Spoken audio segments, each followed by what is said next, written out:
माझ्यासोबत काही मुली पण आहेत, त्यांच्याशी आपण संवाद साधणार आहोत, जाणून घेणार आहोत. दीदी, काय वाटतं की कोणता उमेदवार निवडून आला पाहिजे, काय सांगाल?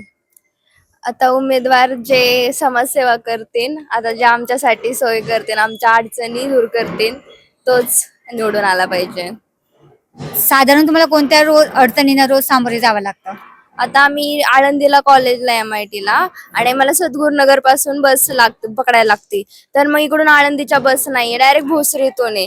मग जर इकडून आळंदीच्या बस चालू झाल्या तर आम्हाला बरं पडेल, नाही तर आम्हाला दोन दोन बस बदलून जायला लागतं. 1 तास लागतो साधारणतः मग कॉलेजला. तुमच्यासारख्या मुलींसाठी किंवा महिलांसाठी कोणकोणती कामे झाली पाहिजे, काय सांगाल? कामे म्हणजे आमच्यासाठी आता सिक्युरिटीच इम्पॉर्टंट आहे सध्या तर.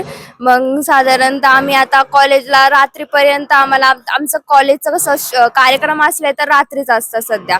पण आम्हाला त्याच्यामुळे अटेंड करता येत नाही, कारण की आम्हाला सोय नाहीये, बसची पण नाहीये एक रूट. आणि तसं म्हणलं तर आणि रात्री आम्हाला सिक्युरिटी पण इम्पॉर्टंट आहे ना, त्याच्यासाठी तेवढंच. तू मतदान करताना व्यक्ती बघशील, पक्ष बघशील का त्या व्यक्तीचे सामाजिक कार्य? ऑफकोर्स मी व्यक्तीचे सामाजिक कार्य बघते, जे आता आमचे प्रॉब्लेम सॉल्व्ह करतील तेच आम्ही बघणार आता.